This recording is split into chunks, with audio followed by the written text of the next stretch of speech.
Здравейте, българи! Казвам се Константин Михов.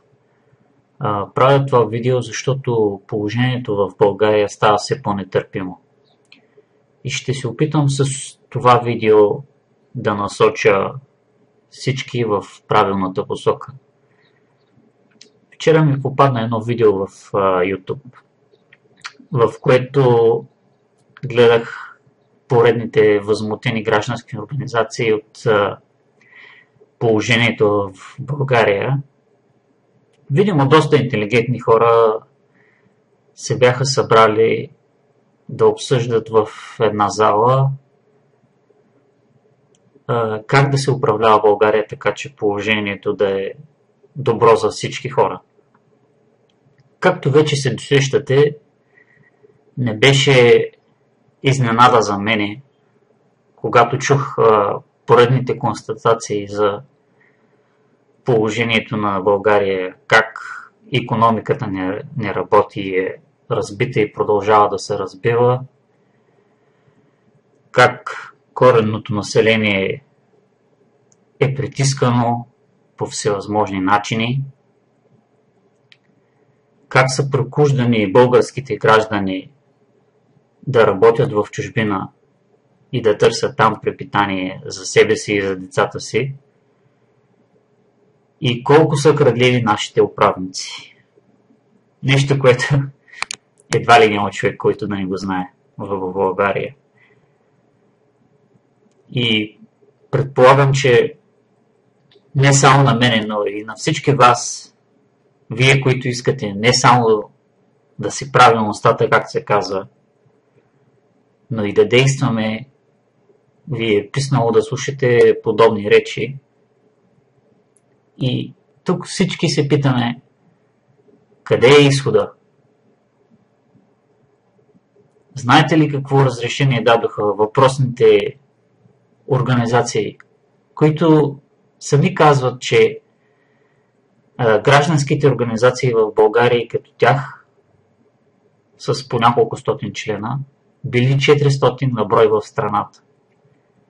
Те ще ли да се обединят всички и чрез инструментите на интелекта и на законите ще ли да се борят срещу престъпниците, които 25 години ни грабят в управлението.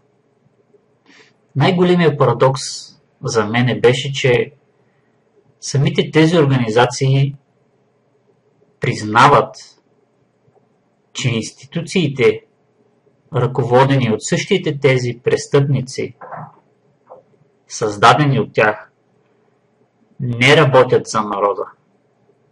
И те искат чрез внасене на закони, чрез граждански искове, събрания и най-различни обществени комисии да променят сегашното управление и въобще положението в страната. И няма да стане това. Управляващите през годините многократно правиха фалшиви обществени обсъждания, за да се подиграват с нас. И да кажат, че видите ли, се съобразяват с общественото мнение. Всъщност, 99% от днесните граждански предложения въобще не стигат до Народното събрание. А колко от тях стават закони? Не знам. Затова и няма как да променя страната коренно към по-добро. Ако все пак по някакво чудо има внесено предложение и то се приеме, това е пирова победа. Капка в океана.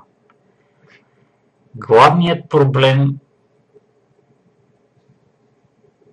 си остава организираната престъпна група, която е на власт и продължават по-старому да си правят каквото искат с изстрадалия български народ. Вчера гледах и друго предложение, за спасение на страната от така наречения Воински съюз, Васил Левски. Казваха, между другото доста силна реч направи този, който беше оратор, казват, че граничарите и полицаите ще ли да се обединят с народа, който му е било писнало вече, и така ще ли да накарат даже политиците да бягат панически зад граница. Въпреки че и те, както и много други граждански организации, имат вече измислена много добра програма, бих казал, за управлението на страната, тези полицаи и граничари, които уж ще ли да се обединят с нас, те зависят изцяло от заплатите си, за да изхранват семейството си. А тези заплати се получават не от нас, от нашето правителство. Те ги хранят. Вярно е, че те ги взимат от нашите данъци. Но който раздава парата, в него е силата. И така. Вече ви доказах, че никой в страната не мисли трезво. Как да се свали реално тази престъпна власт, която е прогнила отвътре? Не можеш да искаш да засадиш цвете в изтощена почва и да очакваш да разцъфне. Надявам се убедихте, че промяната не става и като гласувате и на избори. Нашите избори не променят нещата, защото се манипулират първо с купуване на гласове, всеки знае това. Второ, с неизчистени списъци на мъртви души. Трето, с много фалшиви бюлетини. Всички помнят аферата Костинброд. И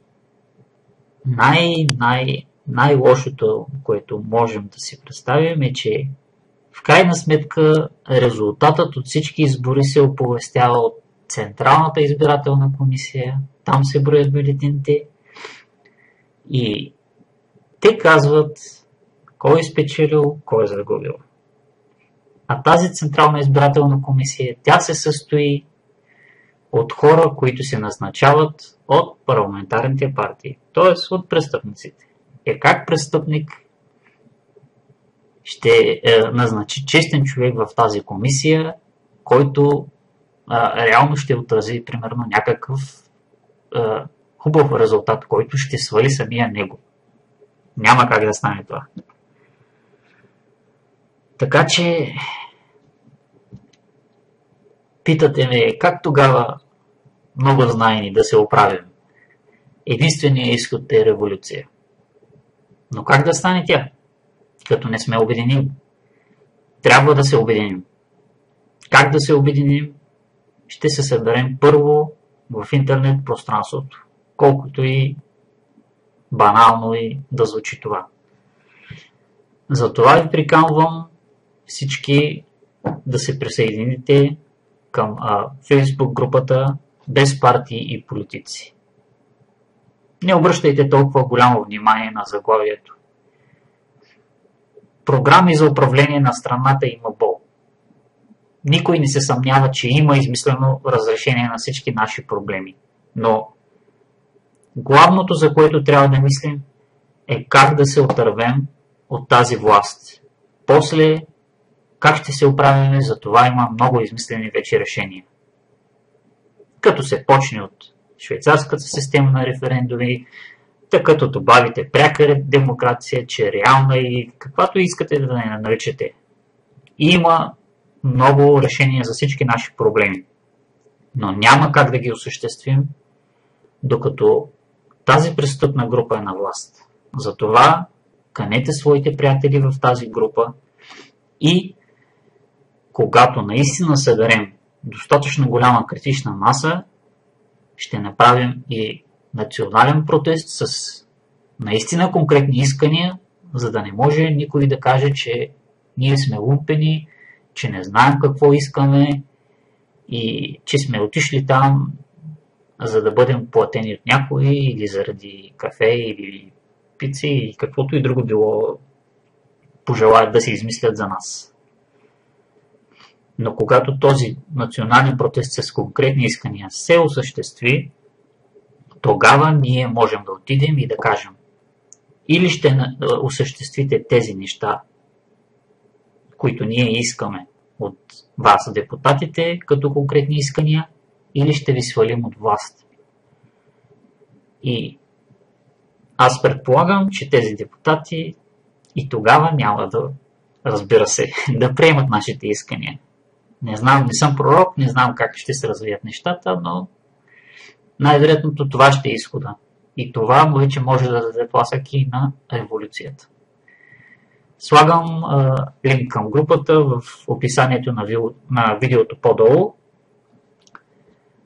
И за това ви приканвам всички да се обединим. Не се страхувайте, заедно нищо не може да ни победи. И аз съм сигурен, когато всички тръгнем, и правдата и Господ ще са на наша страна.